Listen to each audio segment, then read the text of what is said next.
అక్కడ వాక్యం ఏం చెప్తుందో తెలుసా? దేవుడి కంట అబ్రహాముతో చేసిన నిబంధన గుర్తుకొచ్చింది. అంటే మర్చిపోయాడని కాదు, దేవుడి జ్ఞాపకం చేసుకున్నాడు, మళ్ళా గుర్తు చేసుకున్నాడు. అబ్రహాముకు చేసిన వాగ్దానం ఏమిటి? ఆ అబ్రహాము తర్వాత ఎన్ని తరాలు మారిపోయినాయి అంటే సుమారుగా ఏమిటి? అబ్రహాము తర్వాత ఈసాకు తరం అయింది, ఈసాకు తర్వాత యాకోబు తరం అయింది, యాకోబు తర్వాత 12 మంది పిల్లల తరం అయింది, 12 మంది పిల్లల తర్వాత ఏమిటి? సుమారుగా 300-400 సంవత్సరాలు, అంటే ఇంకా 4 తరాలు, అంటే సుమారుగా ఎన్ని తరాలు? 1 2 3 4 సుమారుగా 7-8 తరాల తర్వాత కూడా దేవుడు తను చేసిన నిబంధన మర్చిపోలేదు. హల్లెలూయా. అబ్రహాముకి నేను చేశాను వాగ్దానం, అబ్రహాముకి నిబంధన చేశాను, అతని సంతతి వారికి నేను దేవుడుగా ఉంటాను అని చెప్పి ఏం చేశాడు? ఆ నిబంధనను బట్టి వారిని బానిసత్వం నుండి బయటకు తీసుకొచ్చాడు. వారి యోగ్యులని కాదని, వారికి ఏ అర్హత లేదు, వారికి ఏ యోగ్యత లేదు, కానీ దేవుడు చేసిన నిబంధన చూడండి, దేవుడు చేసిన నిబంధన చూడండి ప్రియమైన. ఆ నిబంధనకు తగినట్టుగా దేవుడు మర్చిపోకుండా వారిని విడిపించినటువంటి దేవుడు అయ్యాడు. దేవునికి స్తోత్రం. ఎంత గొప్ప దేవుడిని మనం ఆరాధన చేస్తున్నాం. ఇప్పుడు మనం ఎప్పుడైతే దేవుడిని మనం అంగీకరించామో ఆయన మనకు దేవుడై ఉంటాడని. అందుకనే ఏమండి, కొత్త నిబంధన ఆయన ఏమంటున్నాడు? పాత నిబంధన అయిపోయింది, ఇప్పుడు క్రొత్త నిబంధన. నేను ఒక క్రొత్త నిబంధన చేస్తున్నాను, అంటే కొత్త వాగ్దానం చేస్తున్నాను. అదేంటి? ఏమండి, మీరైతే బలహీనులే, కానీ మీరు నన్ను అంగీకరించినట్లయితే శాశ్వత కాలం నేను నీతో ఉంటాను. దేవునికి స్తోత్రం. హల్లెలూయా. అనేటువంటి క్రొత్త నిబంధన దేవుడు మనకు అనుగ్రహించాడు. హల్లెలూయా. కనుక మనం ఎవరో తెలుసా? నిబంధన జనము. ఎవరు అండి? ఎవరు? నిబంధన మనం చేసింది కాదు, దేవుడు మనకు చేసిన నిబంధన. హల్లెలూయా. క్రొత్త నిబంధన విషయమై అనేకుల కొరకు కార్చబడిన నా రక్తము. ఏమండి, ప్రభు మనతో నిబంధన చేశాడంట. మనల్ని విడిచిపెట్టను, మళ్ళీ ఎడబాపునని చెప్పి దేవుడు మనకు నిబంధన చేశాడు. కనుక మనం ఆయన బిడ్డలుగా మనం సమర్పణ చేసుకున్నప్పుడు ఆయనే మనకు దేవుడై ఉన్నాడు. దేవునికి స్తోత్రం. హల్లెలూయా. ఆయనే మనకు దేవుడై ఉన్నాడు. మరి దేవుని యొక్క వాగ్దానాలు అన్నీ కూడా మన కోసమే. పోయిన వారం మనం చూసాం, దేవుని వాగ్దానము ఏమిటి? మనం పొందుకునేటువంటి మార్గంలో ఎన్నో ఆటంకాలు ఉంటాయి, ఎన్నో శ్రమలు ఉంటాయి, ఎన్నో ఇబ్బందులు ఉంటాయి. హల్లెలూయా. మరి బయట పరిస్థితులు ఎంతో ఘోరంగా క్రూరంగా కనిపిస్తాయి. ఇశ్రాయేలు ప్రజలు ఏమిటి? ఆ వాగ్దానం చేయబడిన పట్టణాన్ని స్వతంత్రించుకోవాలి అంటే ఏమిటి? యోర్దాను దాటాలి, యోర్దాను దాటి ఎరికోలోనికి ప్రవేశించాలి. కానీ ఆ ఎరికోలో ఉన్న మనుషులను చూసి ఏం చేశారు వీళ్ళు? ఎవరు గుర్తుంది? పోయిన వారు విన్నాం కదా, ఏం చేశారు? అమ్మో వారు ఎలా ఉన్నారంట? పర్వాలేదు, దేవునికి స్తోత్రం. హల్లెలూయా. వారి ఎదుట మనం ఎలా కనిపిస్తున్నావు? మిడతలు లాగా. మిడతలు ఎంత పెద్దగా ఉంటుంది? మిడత ఎంత పెద్దగా ఉంటుంది? ఇప్పుడు మనమే మిడత పక్కన నిలబడ్డాం అనుకోండి, ఎలా ఉంటుంది? ఆ మిడతకి ఎలా అనిపిస్తుంది? దాని ఫీలింగ్స్ మనకు తెలిస్తే అమ్మో ఈయన ఎదుట మనం నిలబడ్డామే అనిపిస్తుంది కదా దానికి. అలాగనే ఇశ్రాయేల్ ప్రజలంతా ఎవరండి?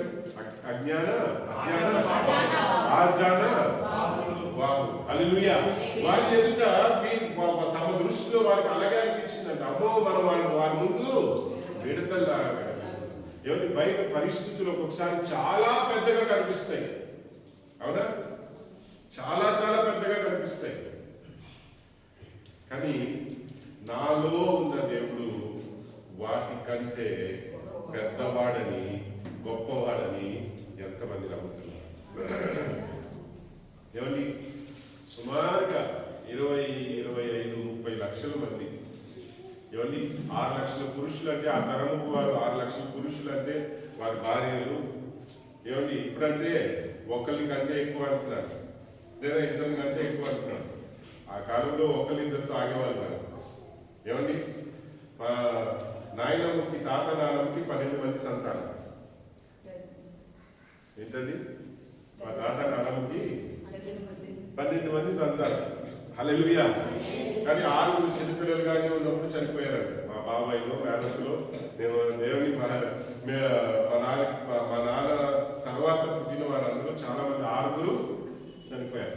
అలాగే పాతకాలంలో మరి ఒకరిద్దరితో ఆగేవారు కాదు. ఒకరిద్దరితో ఆగిన వాళ్ళు చాలా తక్కువ అన్నమాట. మరి ప్రియమైన మరి ఒక 6 లక్షల పురుషులు అంటే వారి భార్యలు ఇంకా 6 లక్షల మంది అంటే 6 ఎంత అయింది? ఒక్కొక్క భార్య లెక్కేసుకుంటే దేవునికి స్తోత్రం 12 లక్షలు. తర్వాత వాళ్ళకి ఇద్దరిద్దరు పిల్లలు అనుకోండి, ఇంకొక 10 అంటే సుమారుగా ఈ కాలం బట్టి మనం లెక్కేసుకుంటున్నాం. ఆ కాలం బట్టి లెక్కేస్తే మనకు తెలియదు. మినిమం గా ఒక 20 నుండి 25 లక్షల మంది జనాభాకి మోషే నాయకుడు అనమాట. దేవునికి స్తోత్రం. ఆ 20 నుండి 25 లక్షల మందిలో ఇద్దరే నమ్మారు. ఎవరు? కాలేబు, యెహోషువ. కాలేబు ఎందుకయ్యా తిరగబడుతున్నారు దేవునికి విరోధంగా? దేవుడు ఉన్నాడు కదా, వారిని మన చేతికి దేవుడు అప్పచెప్పాడు అంటే వీళ్ళేం చేశారు? రాళ్ళు తీసి కొడడానికి సిద్ధపడ్డారు. తిరిగి మేము వెళ్ళిపోతాం, కానీ ఈ యోర్దాను దాటి ఆ దేవుడు చెప్పిన దేశానికి ఆ వాగ్దానం మాకు వద్దు అంటున్నారు. ఎలాగండి? ఆ వాగ్దానం వద్దు, ఆ పాలు తేనె ప్రవహించు దేశం వద్దు, మేము తిరిగి వెళ్ళిపోతాం. అలాగే వారు కోరిన ప్రకారం వారు తిరిగి వెళ్ళారు. ఆ తరపు వారు సత్య వరకు 40 సంవత్సరాలు పట్టిందంట.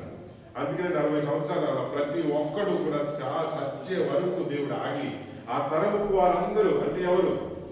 6 లక్షల పురుషులు, వారి భార్యలు సచ్చే వరకు అంటే వాళ్ళు చావడానికి, వాళ్ళ ఆయుష్ తీరి చావడానికి, దేవుడు చంపడం కాదు. దేవుడు చంపాలనుకుంటే ఆ క్షణంలోనే చనిపోయేవారు.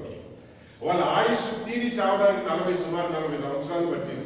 ఆ 40 సంవత్సరాలు అరణ్యంలో తిరుగుతూ ఉన్నారు.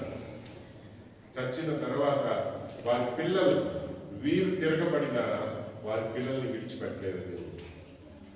హల్లెలూయా. వారి పిల్లల్ని దేవుడు చూశారండి.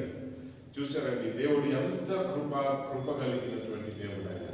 కనుక ఎవరికైనా మీ పిల్లలను బట్టి ఎవరికైనా దిగులుందా?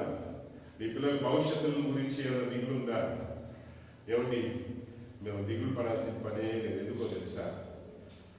ఏమండి, మనకు నిబంధన చేసిన దేవుడు మన పిల్లలు తరం వరకు కూడా ఏమిటి ఆయన వచ్చే వరకు, ఆయన తిరిగి వచ్చే వరకు కూడా మన సంతానము దేవుడు కాపాడేటువంటి దేవుడు. హల్లెలూయా. అంత ఉన్నత దేవుని మనం ఆరాధన చేస్తున్నాం. ఈరోజు నిజమే ఆటంకములు ఎన్నో ఉంటాయి. ఆ ఆటంకములు మనకు కలిగినప్పుడు అనేక సమయంలో మనము కూడా ఎలాగండి అవిశ్వాసులాగా ప్రవర్తిస్తాం. పేతురు కూడా ఆ తుఫాను రాగానే వీడికి పిరికితనం వచ్చేసింది, అవిశ్వాసం వచ్చేసింది. అలాగనే మన జీవితంలో సమస్యలు, మన జీవితంలో పరిస్థితులు తారుమారుగా ఉన్నప్పుడు మనము కూడా ఎలా ఉంటాం చెప్పండి? బెదిరిపోయినటువంటి పరిస్థితులు ఎన్నో ఉంటాయి మన జీవితంలో. హల్లెలూయా. కానీ దేవుణ్ణి ఆ భయములో కూడా ఆ పిరికితనములో కూడా పేతురు భయముతో అవిశ్వాసంతో మునిగిపోయినప్పుడు కూడా ప్రభువాని పిలిచాడు. ఆయన చేసిన ఒక్క మంచి పని ఏంటంటే అక్కడ ప్రభువాని పిలిచాడు. దేవునికి స్తోత్రం. హల్లెలూయా. పరిస్థితులన్నిటి మధ్యలో మనం దేవునికి మొరపెట్టినప్పుడు ప్రియమైనలారా, మన మొరలను ఆలకించి మనతో ఉన్న దేవుడు మనల్ని లేవనెత్తే దేవుడై ఉన్నాడు. దేవునికి స్తోత్రం. మనతో ఉన్న దేవుడు మనలను లేవనెత్తే దేవుడై ఉన్నాడు. నిజమే. ఈ లోకంలో ఎన్నో పరిస్థితులు మన సొంత బలం వల్ల మనం జయించాలనుకోండి, మనం జయించలేము. మన సొంత జ్ఞానం వల్ల మనం సాధించగలుగుతాం అనుకున్నాం అనుకోండి, మనం సాధించలేము.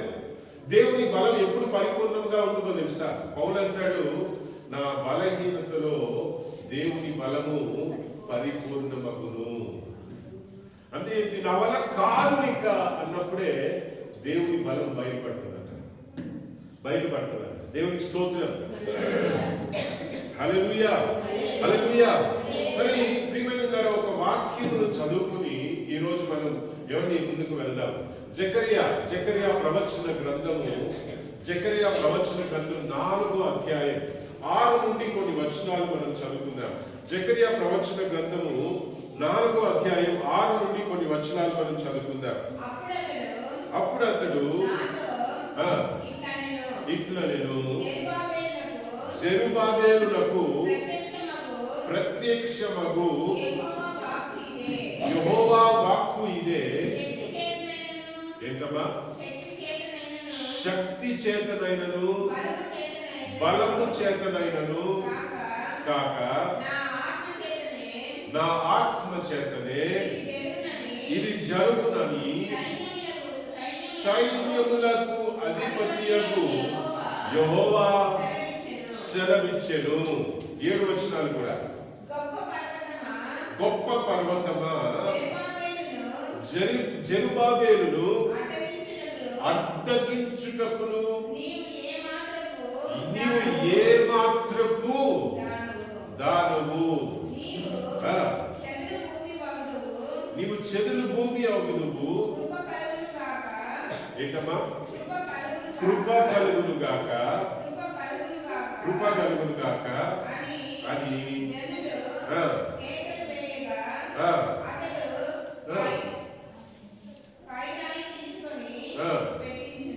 దేవునికి స్తోత్రం.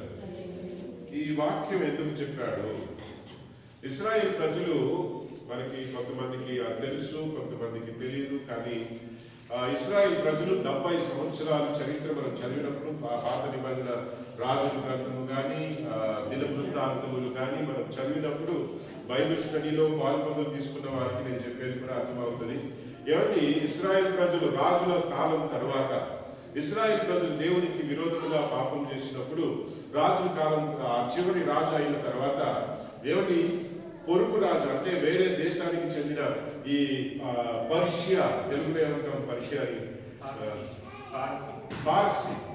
పార్సీ దేశానికి సంబంధించినటువంటి రాజ్యము వాళ్ళు ఏం చేస్తారంటే ఇశ్రాయేల్ ప్రజల మీద దాడి చేసి వీరిని బానిసలుగా తీసుకువెళ్ళిపోయినటువంటి సమయంలో అక్కడ ఉన్న దేవాలయములు మందిరాన్ని కూల్చి పడేస్తారు, నేలమట్టం చేసేసి తగలబెట్టేసి కాల్చేసి ఏమండి వాళ్ళు వెళ్ళిపోతారు అనమాట. వెళ్ళిపోతూ ఆ ఉత్తర రాజ్యములో అంటే నార్థన్ కింగ్డమ్ లో ఇశ్రాయేల్ రాజ్యంలో ఏం చేశాడంటే పొరుగు వారిని, వేరే దేశానికి చెందిన వారిని మళ్ళా వీరు పైకి రానివ్వకూడదని చెప్పి ఏమండి వేరే దేశపు వారిని తీసుకొచ్చి ఇక్కడ కాపురం పెట్టి వాళ్ళు వెళ్ళిపోతారు అనమాట. అలాగా 70 సంవత్సరాలు గడుస్తుంది. సుమారుగా 55 నుండి 70 సంవత్సరాలు గడిచినటువంటి ఆ కాలంలో మందిరం కూలిపోయినటువంటి, దేశం పాడైపోయినటువంటి పరిస్థితిలో ఏమండి వీరందరూ కూడా ఇశ్రాయేల్ ప్రజలందరూ కూడా వేరే దేశంలోనికి వెళ్ళి దేశం కాని దేశంలో బానిసత్వంలో ఉన్నటువంటి పరిస్థితుల్లో ఆ చివరి ఏమండి బానిసలుగా 50 నుండి 55 సంవత్సరాలు అయిపోయినటువంటి కాలంలో 2 ప్రవక్తలు ఉండేవారు. ఆ 2 ప్రవక్తలు ఎవరంటే, ఒక ప్రవక్త పేరు హగ్గాయి, రెండో ప్రవక్త పేరు జకర్యా. ఈ గ్రంథములు 2 కూడా ఒక్కొక్క గ్రంథాన్ని రాశారు. హగ్గాయి ప్రవచన గ్రంథం ఉంది బైబిల్లో, చూసారా? హగ్గాయి ప్రవచన గ్రంథం ఉంది, అలాగనే జకర్యా ప్రవచన గ్రంథం కూడా ఉంది. అందుకనే ఈ 55-60 సంవత్సరాల దగ్గర పడినప్పుడు హగ్గాయి ఏమని ప్రవచనం చెప్పడం మొదలు పెడతాడు, జనాల్ని హెచ్చరించడం మొదలు పెడతాడు. ఏమని హెచ్చరిస్తాడు? ఏమని? దేవుని మందిరము పాడైపోయి ఉంటే మీ ఇల్లు కట్టుకునేటువంటి సమయమా ఇది? మీ కుటుంబాన్ని చక్కబెట్టుకునేటువంటి సమయమా ఇది? దేవుని మందిరం పాడైపోయి ఉంది చూడండి. అందుకనే మీరు కష్టపడినా మీ కష్టం ఇంటికి చేరడం లేదు.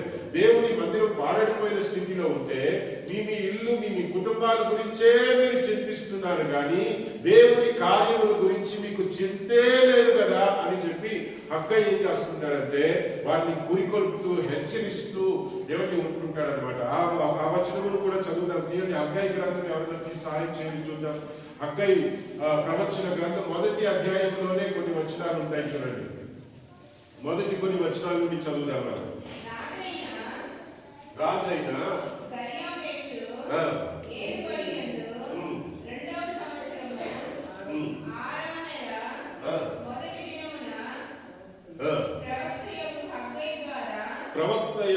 హగ్గై ద్వారా జక్రై తర్వాతలో ముందులో ఉంటుంది. 3వ వచనం నుండి చదవండి. అందుకు యెహోవా వాక్కు ప్రత్యక్షమై ప్రవక్తయగు హగ్గై ద్వారా సెలవిచ్చినదేమనగా, ఈ మందిరము పాడై ఉండగా మీరు ఏంటండి ఇప్పుడు స్లాబ్లు వేసిన ఈ కాలం బట్టి మిట్టి మంచి మంచి మేడలు కలిగిన ఇళ్లలో ఏంటమ్మా ఇది సమయమా?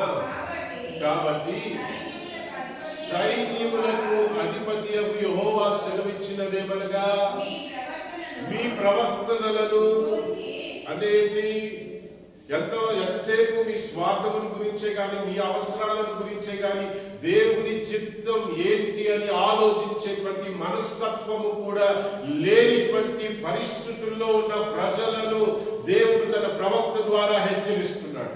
ఈరోజు ఎంతమంది ఆ విధంగానే ఉన్నారండి? దేవుని చిత్తం ఏంటి? దేవుని ఆలోచన ఏంటి? ఏమండి, నా పట్ల దేవుడు నన్ను ఎందుకు రక్షించాడు? దేవుడు నన్ను ఏం చేయమంటున్నాడు? నా పట్ల దేవుని యొక్క ఉద్దేశం ఏంటి? దేవుడు నన్ను ఏ విధంగా సాక్ష్యముగా జీవించమంటున్నాడు? నశించుకోవచ్చిన అనేకులను చూసి వారిని రక్షణలోనికి పిలవమని చెప్తున్నాడే అని చెప్పి దేవుని యొక్క ఆలోచన, దేవుని యొక్క చిత్తము, దేవుని యొక్క ఏర్పాటు ఏంటి అని దేవుని కార్యములను గురించి ఆలోచించే వాళ్ళు ఎవరు లేరు. ఎంతసేపు దేవుని దగ్గరికి వెళ్తాను, దేవుని దగ్గర నుండి నేనేం పొందుకుంటాను కదా. హల్లెలూయా, హల్లెలూయా. ఏమండి, ఆ రోజుల్లో పాడడిపోయిన మందిరం గురించి ఎవరు చింతించలేదు. ఏమండి, ఆ పడిపోయిన గోడల దగ్గరే వెళ్ళి ఏడ్చే వాళ్ళు, ప్రార్థన చేసుకునేవారు. ఆ పడిపోయిన కూలిపోయిన మందిరంలోనే, కాలిపోయినటువంటి మందిరంలోనే, ఏమండి కనీసం పైకప్పు కూడా లేనిటువంటి ఆ యొక్క పరిస్థితిలో కూలిపోయిన మందిరం దగ్గరికి వెళ్ళి ఏడ్చేవాళ్ళే కానీ, వారి సమస్యలు చెప్పుకునేవారే కానీ, వారి అవసరాల గురించి చెప్పుకునేవారే కానీ, అయ్యో ఈ మందిరం పాడైపోయిందే, ఈ మందిరాన్ని మళ్ళా నిర్మించాలనేటువంటి ఆలోచన వాళ్ళ అదే ఆ రోజులలో ఎవరికీ రాలేదంట. అందుకనే హగ్గై అక్కడ హెచ్చరిస్తున్నాడు. వారి యొక్క పరిస్థితులను బట్టి, వారి యొక్క ఆలోచనలను బట్టి, వారి యొక్క తలంపులను బట్టి వారికి కూడా పరిస్థితులు కలుగుతున్నాయి అంటున్నాడండి. ఏమంటున్నాడు? ఆలోచించండి. చదవమ్మా. ఆలోచించుకొనుడి, మీరు విస్తారముగా విత్తనములను మీరు విస్తారముగా విత్తినా కూడా అంటే ఏంటి? చాలా కష్టపడుతున్నారు, మీ కష్టానికి తగ్గ ఆదాయం మాత్రం రావడం లేదు. చాలా కష్టపడుతున్నావు కానీ నీ కష్టానికి తగ్గ ఆదాయం రావడం లేదు. మీరు భోజనము చేయుచున్నను ఆకలి తీరికయున్నది, అంటే తృప్తి అనేది లేదు. ఎంత తిన్నా, ఎంత ఏమండి ప్రియమైనరా, ఎన్ని రకాలుగా తిన్నా కూడా అది తింటే బాగుండేది, ఇది తింటే బాగుంది, అది తిన్నా ఇది తిన్నా కూడా తృప్తి అనేది లేదు, సంతృప్తి అనేది లేదు, సంతోషం అనేది లేదు, ఆరోగ్యం అనేది లేదు. తింటుంటే ఆరోగ్యం వచ్చేది పోయి రోగం వస్తుంది.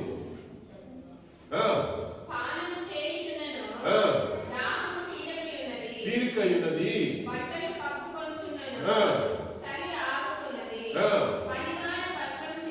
పనివారు కష్టము చేసి ఎంత సంపాదించుకొనినను ఏంటండి సంచి ఉండాలి, కాకులు సంచి ముందే రెడీ అయిపోయావా? తీసుకుంటాం. హల్లెలూయా, వెరీ గుడ్. నీ బాధ్యతలో నువ్వు కరెక్ట్గా ఉన్నావు. చూడండి, పాతకాలంలో సంపాదన ఇప్పుడు ఏంటి, ఇనపెట్టులో దాచుకుంటారు. మా తాతల కాలంలో ఇనపెట్టు, ఇప్పుడు బ్యాంకులు. ఆ పాతకాలంలో ఇలాగే ఏదైనా సంచులు ఉండేవాళ్ళు. వాళ్ళు కష్టపడి తీసుకొచ్చి ఏం చేసేవాళ్ళు, ఇంట్లో ఒక సంచులు వేసి దాచుకునేవాళ్ళు. సాయంత్రానికి వచ్చి వేస్తారంట. తెల్లారేసరికి చూద్దాం, కొంచెం ఈరోజు ఖర్చులకు తీసుకుందాం అంటే, అరే నేను రాత్రి 1000 రూపాయలు వేసానే, ఇందులో రూపాయి కూడా కనిపించట్లేదు ఏంటి? కారణం ఏంటి? కింద ఏముందంట? కింద చిల్లులు ఉన్నాయి. కింద ఏముందండి? చిల్లులు ఉన్నాయి. హల్లెలూయా. అంటే చినిగిపోయిన సంచుల్లో నీవు డబ్బులు వేసి, అంటే నీ డబ్బు నీకు చేరడం లేదు, నీకు చేరవలసిన డబ్బు నీకు చేరడం లేదు. ఎందుకో తెలుసా? ఆ ప్రవక్త అంటున్నాడు ఆ రోజుల్లో, ఇక్కడ మందిరం పాడైపోయింది, దేవుని ఆలయం పాడైపోయింది, దీని గురించి చింతించే వారు ఎవరు లేదు. ఎవరికి వారు వారి పనులు, వారి యొక్క వ్యాపారములు, వారి యొక్క ఉద్యోగములు, వారి యొక్క పిల్లలు, వారి యొక్క ఇల్లు, వారి యొక్క కార్యముల గురించి చింతించేవారే కానీ దేవుని ఆలయముల గురించి ఆలోచించే వారు ఎవరు లేరు.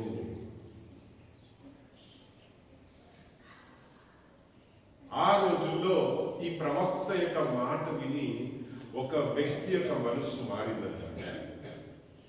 ఆ వ్యక్తి ఎవరో తెలుసా? ఆ వ్యక్తి పేరు జెరుబ్బాబెలు.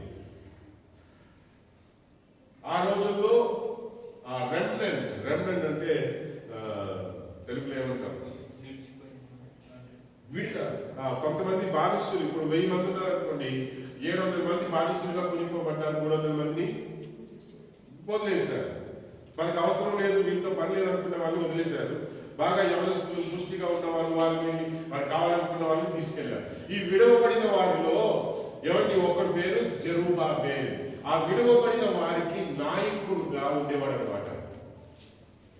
నాయకుడుగా ఉండేవాడు. ఆ నాయకుని పేరు జెరుబ్బాబెలు. అతని మనస్సు కదల్చబడిందట. ఈ ప్రవక్త మాటలు విని అతని మనస్సు కదల్చబడి ఎలాగైనా సరే ఈ మందిరాన్ని తిరిగి కట్టాలనే ఆలోచన అతనికి కలిగింది. ఏమిటి? ఆ మందిరంలో కట్టాలనే ఆలోచన అతనికి కలిగేసరికి ప్రార్థన చేయడం మొదలుపెట్టాడు. ప్రార్థన చేయడం మొదలుపెట్టేసరికి ఈ పార్సీ దేశానికి చెందిన రాజు, ఆ కాలంలో ఏమిటి ఆ వైరస్ తెలుగులో ఉందని ఇంగ్లీష్ లో సైరస్ అంటారు, తెలుగులో వైరస్ ఎందుకంటే చదివారు కదా. ఆ రాజు యొక్క హృదయాన్ని దేవుడు మారుస్తాడు. ఆ రాజు యొక్క హృదయాన్ని దేవుడు మార్చి ఏం చేస్తాడో తెలుసా? ఆ రాజు ఆ మందిరం కట్టడానికి 50,000 మంది ఇశ్రాయేలు ప్రజల్ని తిరిగి పంపిస్తాడు అన్నమాట. బానిసులుగా ఉన్నవారు 50,000 మందిని తిరిగి పంపించి వారితో పాటు ఆ మందిరం కట్టడానికి కావాల్సినవన్నీ, డబ్బు అన్ని కూడా ఏమండి వారికి ఇచ్చి పంపిస్తాడు.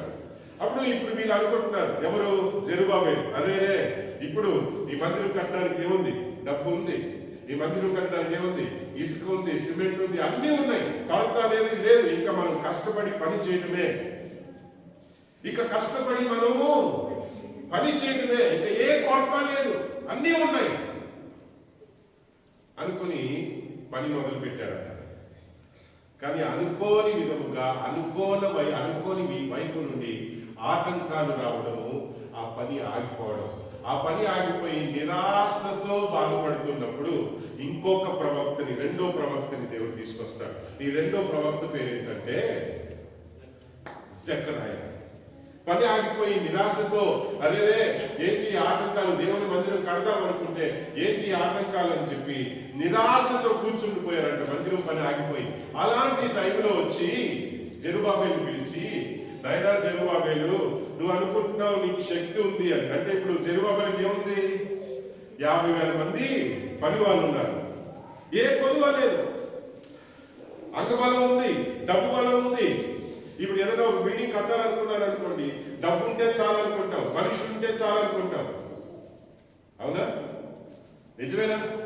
ఇల్లు నిర్మించడానికి ఏమిటి? డబ్బు ఉంటే చాలు, మనుషులు కట్టేటువంటి మనుషులు ఉంటే, కరెక్ట్ మనుషులు ఉంటే చాలు వారికి అనుకుంటాం. అలాగే జెరుబ్బాబెలు ఏ కొరత లేదు, అన్ని ఉన్నాయి. డబ్బు ఉంది, అంగబలం ఉంది, డబ్బు బలం ఉంది, అన్ని బలం ఏమిటి? పలుకుబడి కూడా ఉంది. ఎందుకంటే రాజు సహితం ఆ దేశాన్ని, ఆ ప్రాంతాన్ని ఏలుతున్నటువంటి ఆ రాజయ్యకి సపోర్ట్ చేస్తున్నాడు. ఇప్పుడు ఆయన అనుకుంటున్నాడు, నాకు ఏ కొరవ లేదు, ఇంకేమీ తిరిగే లేదు, కట్టేద్దాం అనుకున్నాడు. ఆ దేశానికి, ఆ ప్రాంతాన్ని ఏలిన పార్సీ రాజు కూడా సపోర్ట్ చేసిన ప్రియమైన ఆ పని పూర్తి చేయలేకపోయాడు.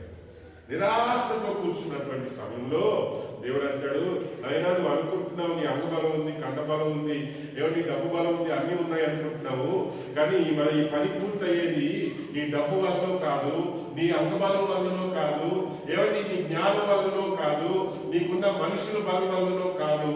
ఇది కేవలం నా ఆత్మ వలన మాత్రమే సాధ్యము అంటున్నాడు దేవుడు. నీవు నీ అంగబలం మీద, నీ కండబలం మీద నువ్వు ఆనుకొని నీ పనిని నీవు పూర్తి చేసేయాలనుకుంటున్నావు. You never relied on me. నా మీద ఆనుకునేటువంటి మనస్తత్వం నీకు కలగలేదు అని ఆ ప్రవక్త ద్వారా దేవుడు వచ్చి హెచ్చరిస్తున్నాడు. అప్పుడు మరలా అందరూ కలిసి ప్రార్థన చేస్తారు, అయ్యా మీ ఆత్మ బలముగా కలుగ చేయండి, మీ ఆత్మ వల్ల మాత్రమే సాధ్యమని చెప్పి దేవుడి వైపు తిరగడం మొదలుపెట్టినప్పుడు మరలా దేవుడు ప్రియమైన ఆ కలిగినటువంటి ఆ శత్రువుల ద్వారా కలిగిన ఆటంకములన్నింటినీ లయపరిచి ఏమిటి పరిస్థితుల్ని అనుకూలపరిచి పరిశుద్ధాత్మ యొక్క ఏమిటి నడిపింపు చేత ఆ మందిరమును మరలా కట్టి పూర్తి చేశారన్నమాట. దేవునికి స్తోత్రం. ఒక్కొక్కసారి మన జీవితంలో మనం ఏమిటి పరిస్థితులకి తగ్గట్టుగా ఏమిటి మన బలం ఉన్నంత వరకు ఏం చేస్తామో తెలుసా, మన బలం మీద ఆధారపడతాం. నిజమేనా? హల్లెలూయా. కష్టాలు వచ్చినప్పుడు నేను జయించగలుగుతాను, ఒకవేళ నేను జయించలేకపోయినా నాకున్న సహాయంతో నేను జయించగలుగుతాను, లేదా నా కుటుంబముల ద్వారా, లేకపోతే నా బంధుమిత్రుల ద్వారా, నా స్నేహితుల ద్వారా నేను సాధించేస్తాను అని ఏమిటి నేను చేయగలుగుతాను అనుకున్నంత వరకు దేవుని మీద ఆనుకునే విధముగా, ఆనుకోవాల్సిన విధముగా మనం ఆనుకోం. ఒకటి మాత్రం చెప్తున్నారు ప్రియమైన దేవుడిలారా, నిజమైన శత్రువు అనుకున్నాడు. గ్రహించిన వారు ధన్యులు, అశ్రద్ధ చేయువారు నష్టపోతారు.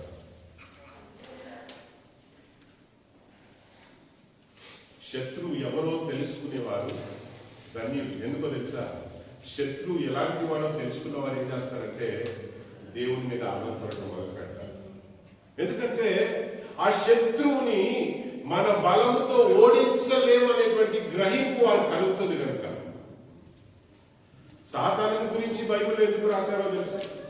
వాడు దొంగవాడు, వాడు నాశనం చేసేవాడు, వాడు హత్య చేయవాడు, వాడు ఏమిటి పాడు చేసేవాడు, వాడు అబద్ధికుడు అని వాడిని దేవుడు ఏమిటి బైబిల్ పరిశుద్ధ గ్రంథం, దేవుని గ్రంథం. అది దేవుని గురించి మాత్రం వివరించి రాయొచ్చు కదా.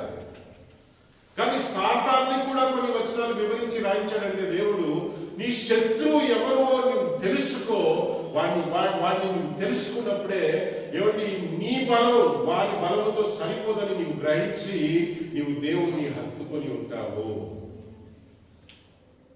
అందుకనే సాతాను గురించి కూడా కొన్ని వచనాలు రాశాడు. మరి ఒక్కొక్కసారి ఏం చేస్తాం, మన సొంత బలం మీద, మన సొంత డబ్బు మీదనో, లేకపోతే మన జ్ఞానం మీదనో, లేకపోతే ఏమిటి మనుషుల మీదనో, అన్నిటి మీదనో ఆనుకుని మన వల్ల కాదు అన్నప్పుడు మనకి దేవుడు గుర్తుకొస్తాడు కదా. అవునా? ఎంతమంది ఒప్పుకుంటున్నారు? కానీ ప్రతిరోజు దేవుణ్ణి ఆశ్రయించు వారు ఉంటారు చూసారా, వారు పచ్చని ఒలివ మొక్క వలె దేవుని సన్నిధిలో ఉంటారు. ఏమండి, శ్రమలు వచ్చిన దేవుని వాక్యం చెప్తుంది, బండ మీద కట్టబడిన ఇల్లు ఇసుక మీద ఈ ఉదాహరణ ప్రభు చెప్పారు.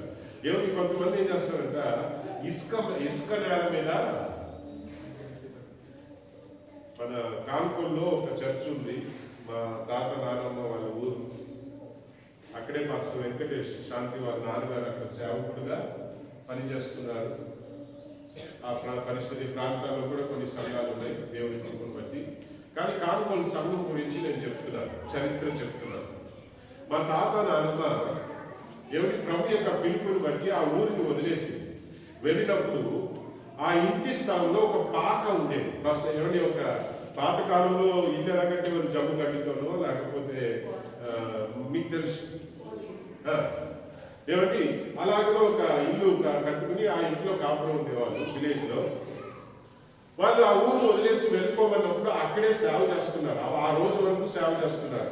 ప్రభు పిలిచి నువ్వు బెంగళూరు బెంగళూరు సెంటర్ నుండి 18వ మైలు రాయి దగ్గర నేను నీకు ఒక స్థలం ఇస్తున్నానని దర్శనంలో ప్రభు మాట్లాడి ఆ మైసూరు రోడ్లో 18వ మైలు రాయి దగ్గరికి వెళ్ళమని చెప్పినప్పుడు అలాగనే దేవుడు ఆ స్థలం విడిచి తాత నాన్నమ్మ ఏం చేశారంటే బెంగళూరు నుండి 18వ మైసూరు రోడ్లో 18వ మైలు రాయి దగ్గర దేవుడు చూపించిన స్థలంలోనికి వెళ్ళి అదే మన ఆశ్రమం అన్నమాట.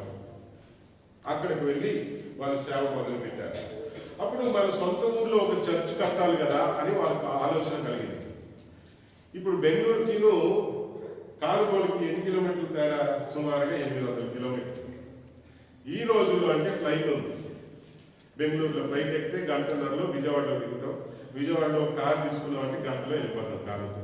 ఆ రోజుల్లో ఫ్లైట్ ఉన్న డబ్బులు ఉండేవి కావు. ఆ రోజుల్లో రైలు ఎక్కితే 3 రోజులు ప్రయాణం. ఎలాగా 6 కిలోమీటర్ల దూరం స్టేషన్ ఉంటుంది. ఆ స్టేషన్కి వెళ్ళడానికి ఆటోలు లేవు ఆ రోజుల్లో. నేను 1956 సంవత్సరం గురించి మాట్లాడుతున్నాను.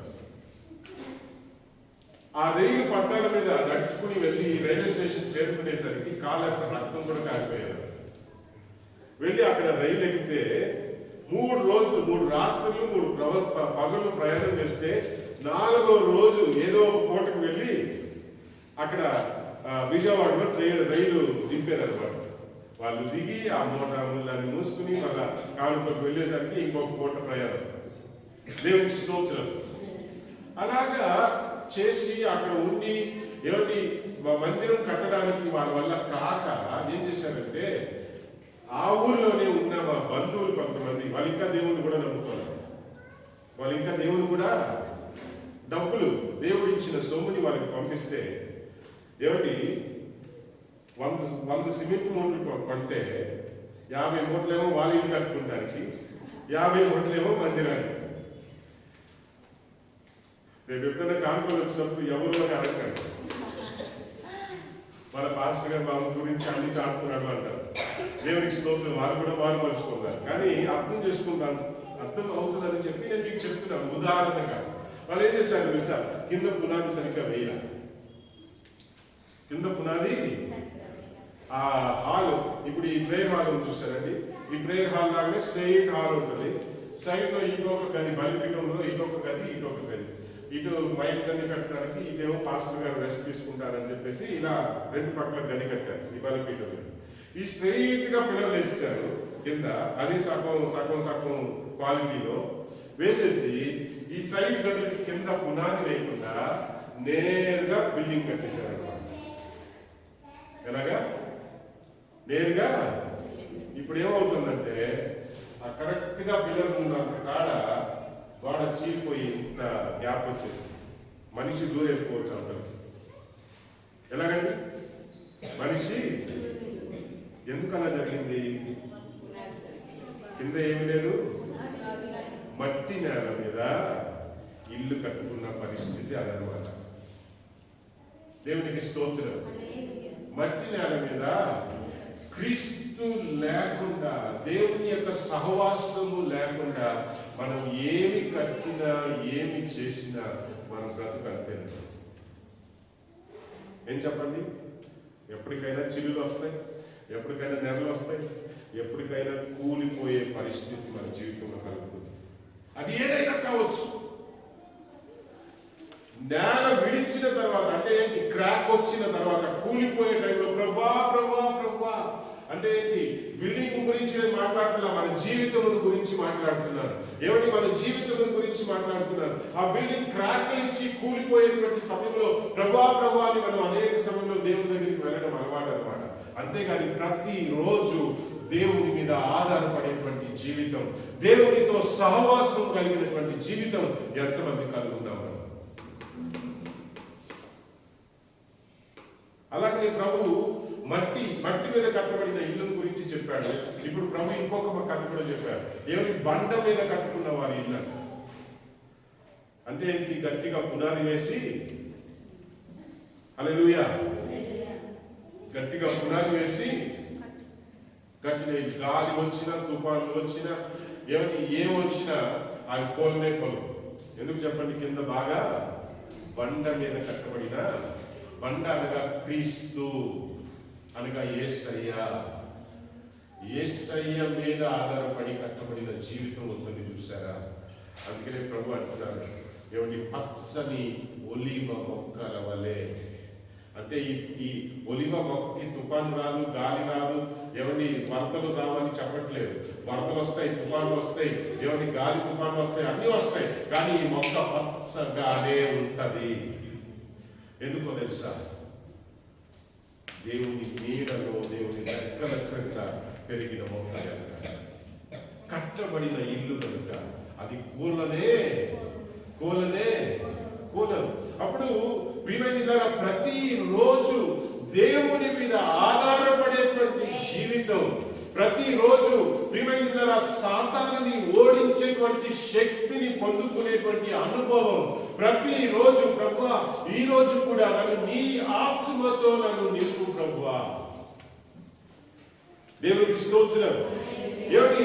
ఈ రోజు కూడా మీ ఆత్మతో నన్ను నింపు ప్రభువా, మీ ఆత్మతో నన్ను నింపు ప్రభువా, మీ ఆత్మతో నన్ను నింపు ప్రభువా, మీ ఆత్మతో నన్ను నడిపించు ప్రభువా. మీ వాక్యానికి లోబడే కృప, జ్ఞానం మీ ఆత్మ వల్ల నాకు కలిగించు ప్రభువా. ప్రభా, మీ ఆత్మ వలన ప్రభా నాకు సహాయం చేయి ప్రభువా. దేవుని మీద ఆధారపడేటువంటి జ్ఞానము కలిగిన వారు, దేవునితో సహవాసం చేసేటువంటి వారు, ప్రియమైన ఎన్ని శోధనలు కలిగిన, శ్రమలు వచ్చిన వారు పచ్చని ఒలివ మొక్క వలె ఉంటారట. దేవునికి స్తోత్రం. హల్లెలూయా, హల్లెలూయా, హల్లెలూయా, హల్లెలూయా, హల్లెలూయా. కనుక దేవుని మీద ఆధారపడేటువంటి, దేవుని ఆత్మ మీద, అది చివరి కాలంలో ప్రియమైన ఎవరి దేవుని ఆత్మ వల్ల తప్ప దేవుని బిడ్డలు బ్రతకడం కూడా అసాధ్యమని. ఎందుకో తెలుసా? మన జీవితంలో ఏర్పడేటువంటి పరిస్థితులు అన్నీ ఎన్నో ఉంటాయి. ఎన్నో మన ఈ రోజు ఇప్పటికీ కూడా మనం ఎన్నో అనుభవిస్తుంటాం మన జీవితంలో. నిందలు, శోధనలు, నిందలు, మరి మోసములు, లేకపోతే నష్టములు, లేదంటే కష్టములు, కుటుంబంలో సమాధానం లేని పరిస్థితులు, సాతాను ఎన్నో రకాలుగా గలిపిని పుట్టించడానికి ప్రయత్నం చేస్తూనే ఉంటాడు. మన స్వంత శక్తిని మనం ఉపయోగించిన వారమైతే, జ్ఞానాన్ని ఉపయోగించిన వారమైతే, అటు ఇటు తిరుగుతూ మన బలమును ఉపయోగించడానికి ప్రయత్నం చేసిన వారమైతే, ప్రియమైన మన బలం ఎంతవరకు సరిపోతుందో అంతవరకే మనం పరిగెత్తగలుగుతాం. మన బలం కూలిపోయిన తర్వాత మనం ఏంటో మనకు తెలుస్తుంది. నిజమేనా? ఎంతమంది ఆ పరిస్థితుల్లో ఉన్నారు ఈరోజు? నా వల్ల కావడం లేదు ప్రభువా, నా వల్ల కావడం లేదు ప్రభువా. ఎంతమంది చెప్తున్నారు ఈరోజు? నా వల్ల కావడం లేదు ప్రభువా, నా వల్ల కావడం లేదు ప్రభువా.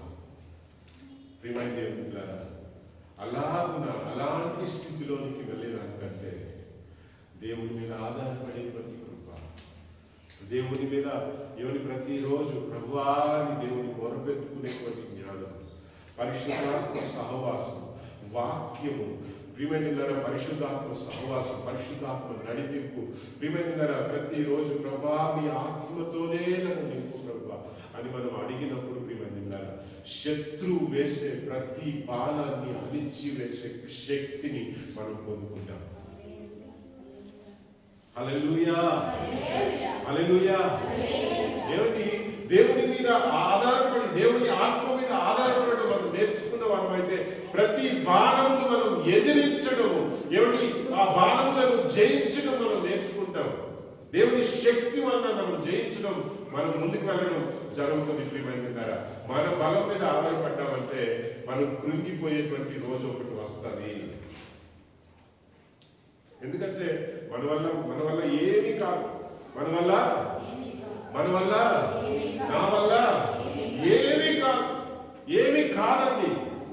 దేవుని కృప లేకపోతే, దేవుని ఆత్మ లేకపోతే మనం నిలబడడం కూడా అసాధ్యమే. పరిశుద్ధ జీవితం కలిగి ఉండడం కూడా అసాధ్యమే. నేను అనుకునేవాడిని, అమ్మో పర్వాలేదు, 20 సంవత్సరాలు నేను నిలబడ్డాను, నేను ఎక్కడా కూడా తప్పిపోకుండా జాగ్రత్తగా నడుచుకున్నాను అని నేను అనుకునేవాడిని. కానీ తర్వాత తెలిసింది, దేవుని కృప లేకపోతే నిలబడడం కూడా అసాధ్యం. పరిశుద్ధ జీవితం కలిగి ఉండడం కూడా అసాధ్యం. ప్రియమైనటువంటి ప్రతిరోజు దేవుని ఆత్మ మీద ప్రియమైన ఆధారపడేటువంటి గుణము దేవుని బిడ్డలు కలిగి ఉండాలి, సంఘము కలిగి ఉండాలి. దేవునికి స్తోత్రం. హల్లెలూయా, హల్లెలూయా, హల్లెలూయా. పౌలు ఒక చక్కటి మాట అంటాడు. ఒకవేళ ఈరోజు నీవు ఎవరి కృంగి కృషించిపోయి బాధలో వేదంలో నీవు ఉన్నావు, పౌలు ఏమంటాడు తెలుసా? ఒక మాట నేను చదువుతాను. 2 కొరింథీయులకి రాసిన పత్రిక, 2 కొరింథీయులకి రాసిన పత్రిక, ఒక చక్కటి మాట ప్రియమైనట్లరా, ఒక చక్కటి మాట. 12వ అధ్యాయం 9-10 వచనాలు. అందుకు నా కృప నీకు చాలును, బలహీనత యందు నా శక్తి ఏమండి మీ బలహీనత యందు దేవుడు చెప్తున్నాడు, నా శక్తి పరిపూర్ణమగుచున్నదని ఆయన నాతో, ఎవరు? పౌలుతో దేవుడు చెప్పాడు. నాయనా, నువ్వు బలహీనంగా ఉండటమే నీకు మంచిది, నీకు క్షేమం. హల్లెలూయా, హల్లెలూయా, హల్లెలూయా. వింటున్నారా? ఈ మాట చాలా ముఖ్యమైన మాట. నాయనా, నీవు బలహీనంగా ఉండటమే నీకు క్షేమం. ఎందుకో తెలుసా? నీకు బలం ఉన్నంత వరకు నీ బలాన్ని, ఎందుకు పనికిరాని నీ బలాన్ని నీవు ఆధారం చేసుకునే మనస్తత్వం కలిగిన వాడు కనుక. ఏం చెప్పండి? ఎందుకు పనికిరాని దేనికి ఏమని ఆధారము కానీ నీ బలాన్ని నీవు ఆధారం చేసుకునే మనస్తత్వం మనిషిలో ఉన్నటువంటి నైత్యం కనుక నీవు బలహీనంగా ఉండటమే నీకు మంచిది, బలం లేకుండా ఉండడమే మంచిది. ఏమండి? ఎప్పుడు కూడా నేను బలహీనుడిని, అయ్యో నా వల్ల కావడం లేదే అనేటువంటి మనస్తత్వం నీవు కలిగి ఉండడమే మంచిది. ఎందుకు అంటే నీ బలం మీద నువ్వు ఆధారపడ్డావంటే, నీ సుబుద్ధి మీద నువ్వు ఆధారపడ్డావంటే ఎప్పటికైనా పడిపోయే పరిస్థితి నీకు వస్తుంది. అది ఇసుక నేల మీద, మట్టి నేల మీద ఇల్లు కట్టుకున్నట్టు ఉంటుంది. నా వల్ల కావడం లేదు ప్రభువా, నీ బలం నాకు కావాలి నాయనా అని దేవుణ్ణి వేడుకునే మనస్సు ఎవరికైతే ఉందో దేవునికి స్తోత్రం. హల్లెలూయా. దేవుడు అంటున్నాడు పౌలు ఏడ్చాడంట, అయ్యా అయ్యా అయ్యా అయ్యా, నా ఎప్పుడు చూసినా ఈ కళ్ళంలో నీరు కారుతానే ఉంది, నాకు ఈ బలహీనత ఏంటి ప్రభా, నాకు ఏంటి ప్రభా ఈ బలహీనత, ప్రభా నన్ను స్వస్థపరచు ప్రభా. ఎందరికో నేను ప్రార్థన చేస్తుంటే వాళ్ళు నయమైపోతున్నారు, వారు వ్యాధిపోతుంది, వారు బాగైపోతున్నారు, నాకు మాత్రం ఈ జబ్బు పోవడం లేదే, ఈ బలహీనత ఏంటి ప్రభా, ఇది నన్ను బాగు చేయి ప్రభా అంటుంటే ప్రభు అంటున్నాడు, నీ బలహీనత నీకు మంచిది నాయనా, లేకపోతే నీ కళ్ళు నెత్తికెక్కుతాయి. ఏం చెప్పండి? మన భాషలో చెప్తున్నాను నేను, ఏం శాస్త్రంగా ఇలా అంటున్నాను, మన భాష. హల్లెలూయా. లేకపోతే నీ బలాన్ని ఆధారం చేసుకుంటావు. ఏమిటి? ఆ రోజుల్లో జెరుబ్బాబెలుకి దేవుడు చెప్పిన మాట అదే. ఏమిటి? నువ్వు అనుకున్నావు, ఏమిటి 50,000 మంది నాకు వచ్చేసారు, ఇంక నాకేం తిరుగులేదు. ఏమిటి? ఆ రాజు, ఆ ధైర్యవేశ రాజు నాకు కావాల్సిన అన్ని సహాయం చేశాడు ఈ మందిరం కట్టడానికి. ఈ మందిరం కట్టాలనుకున్నాను, ఇప్పుడు కట్టేస్తున్నాను. ఏమిటి? ఆధారం మనుషులు, ఏమిటి? ఉన్నటువంటి మనుషుల్ని సొమ్ముని ఆధారం చేసుకుని నేను కట్టేస్తాను అనుకున్నావు. కానీ ఓడిపోయి పడిపోయి బాధపడే పరిస్థితిలో నేను ఉంటున్నావు. ఈరోజు నువ్వు తెలుసుకోవాల్సిన విషయం ఏంటంటే, నీ డబ్బు నీ బలము, శక్తియు బలము, 2 మాటలు వాడుతున్నాడు. శక్తి అంటే మనకున్న శక్తి, బలము అంటే కండబలం, అంగబలం, డబ్బు బలం అంటావా? వాడికి డబ్బు బలం ఉందండి అంటావా? వాడికి ఏముంది? డబ్బు బలం ఉంది, వాడికి కండబలం ఉంది, వాడికి ఇంకే ఉంది, మనుషులాగా పలుకుబడి ఉంది. అని దేవుడు అంటాడు. శక్తి పనికిరాదు, నీ బలం పనికిరాదు, నా ఆత్మ వలన మాత్రమే ఇది సాధ్యం. తర్వాత ఈ జెరుబాబేలు మారు మనసు పొందాడు అనుకుంటాను.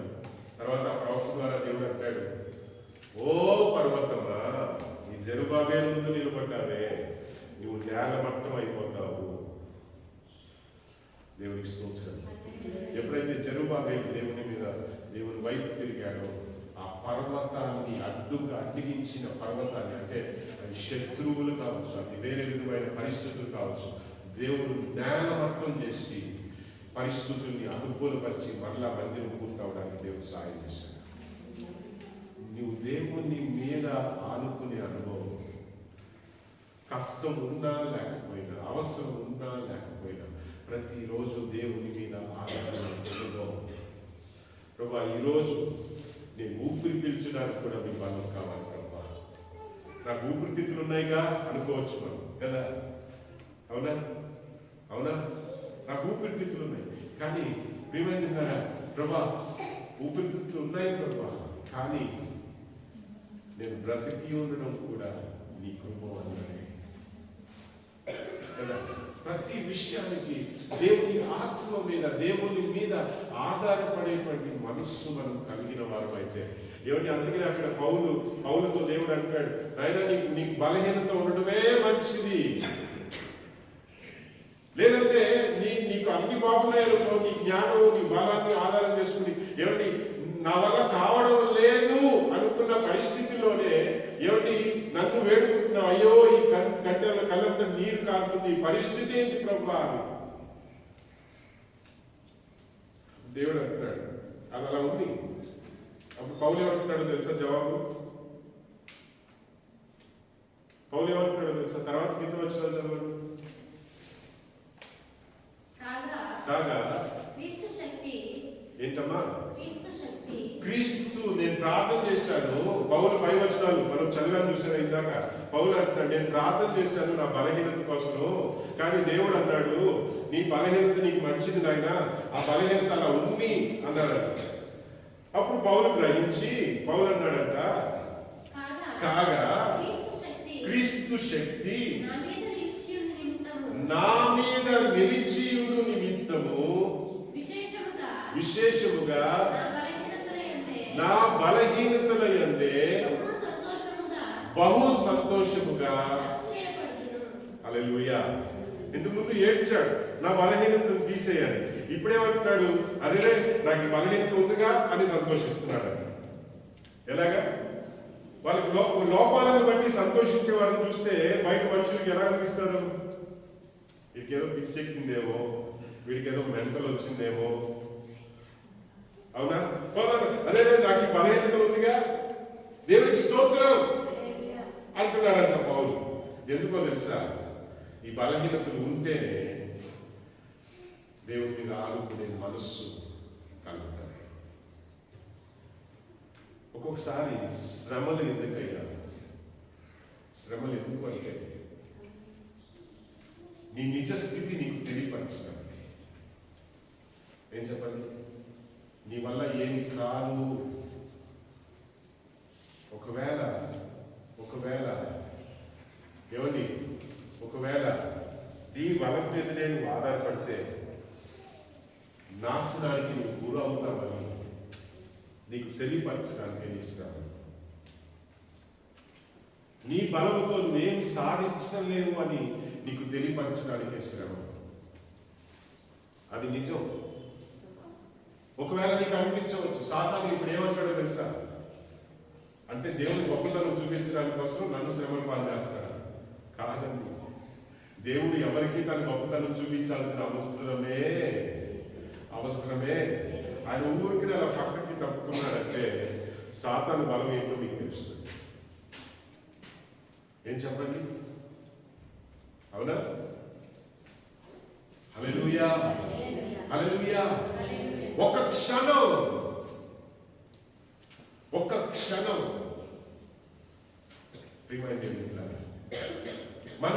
మన బలహీన ఏమిటి?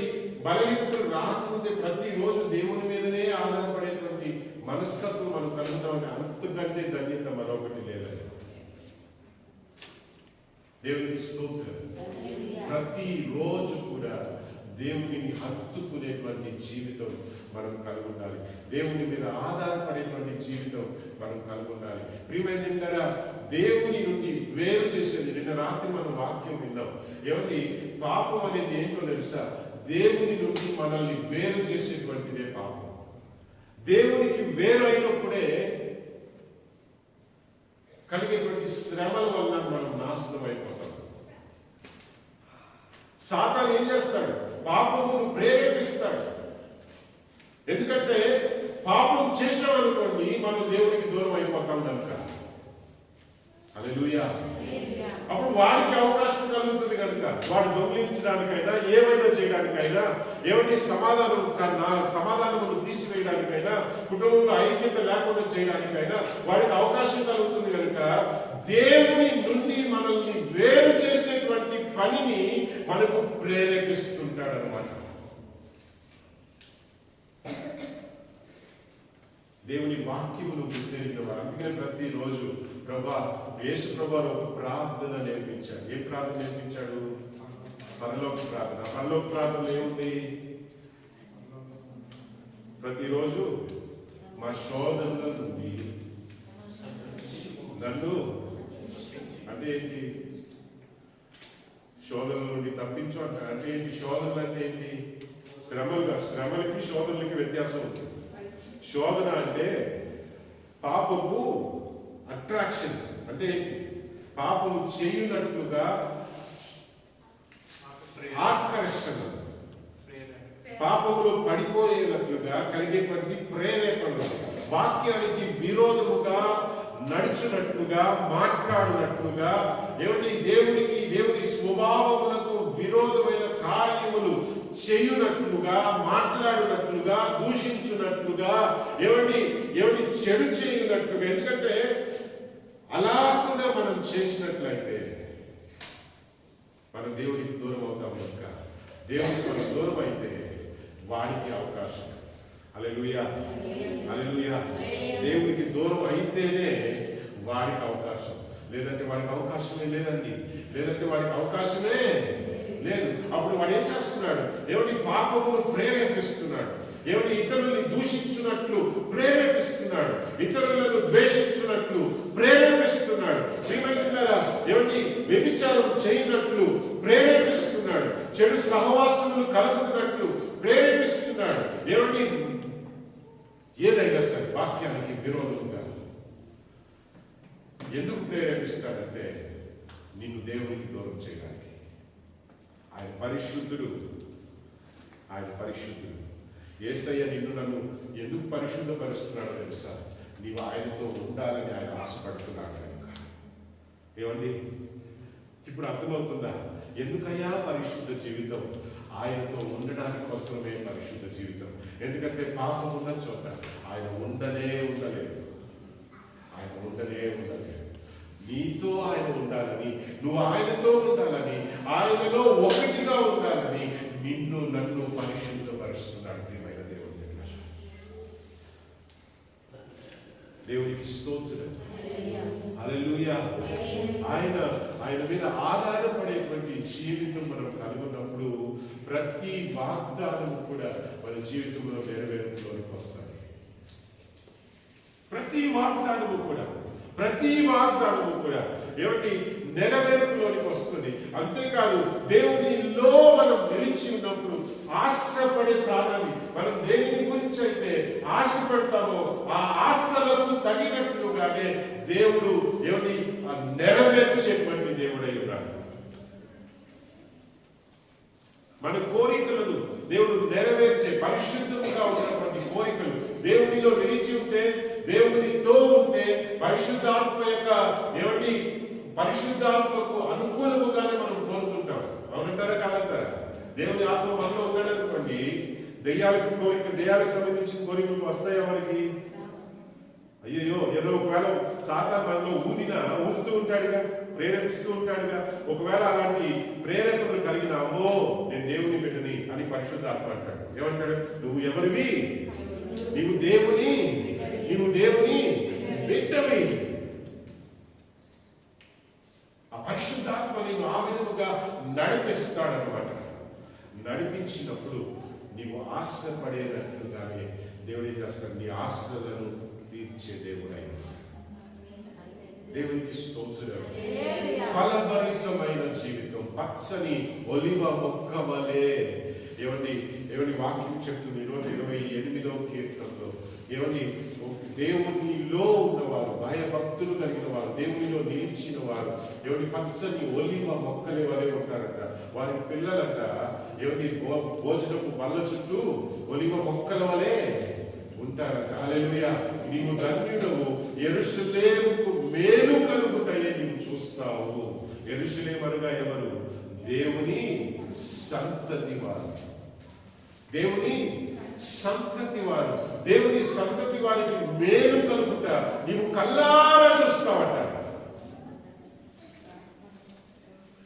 దేవునికి స్తోత్రం.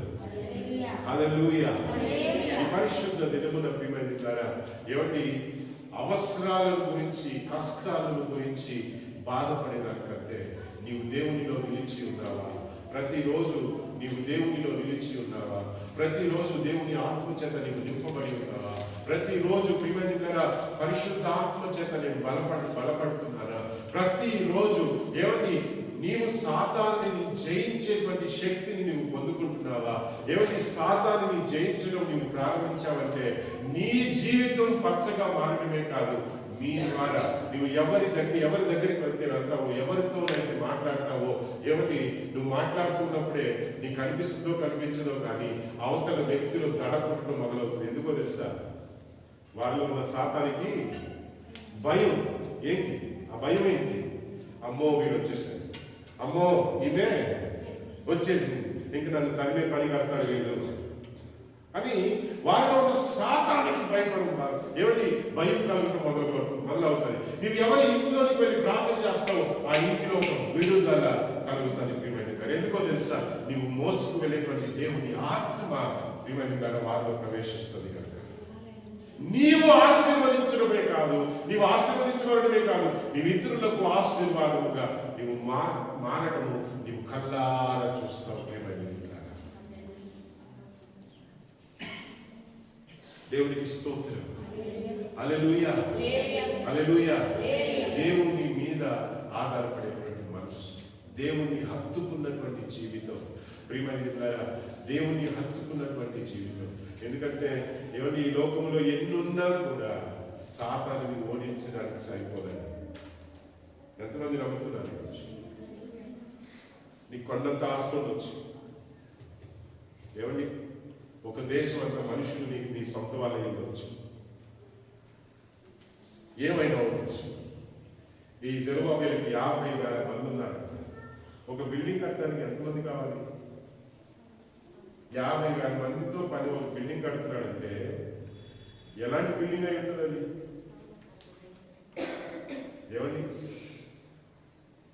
అవి ఈ 50,000 మంది పనులు ఉన్నారని అనుకున్న వ్యక్తి ఎటువంటి ఆలోచన కలుగుంటాడో ఆలోచించండి. నా కింద 50,000 మంది ఉన్నారు, ఎలాంటి ఆలోచన కలుగుంటాడు? చివరికి వాడు కూడా నిరాశ పడిపోయి కూర్చున్నాడు. వాటి వల్ల అప్పుడు దేవుడు అంటున్నాడు, నువ్వు అనుకున్నావు నాయనా నీ బలం వల్ల అవుతుందని, కానీ తెలుసుకో నీ వలన ఏమి కాదు. ఈరోజు మనల్ని మనం తగ్గించుకుంటూ మన జీవితాన్ని సమర్పణ చేసుకుందాం. దేవుని అక్కడ పౌలు చెప్పిన ఆ మాటలు చివరిగా చదివి మనం ముందుకు వెళ్దాం. 2 కొరింథీయులకు రాసిన పత్రిక 3వ అధ్యాయం ఆ వచనములు మనం చదివి మనం ముందు ముగించుకుని మనం ముందుకు వెళ్దాం.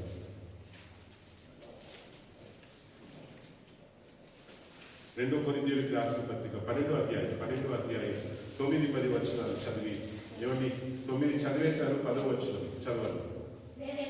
నేను ఎప్పుడు నేను ఎప్పుడు బలహీనుడనో అప్పుడే అప్పుడే బలవంతుడను.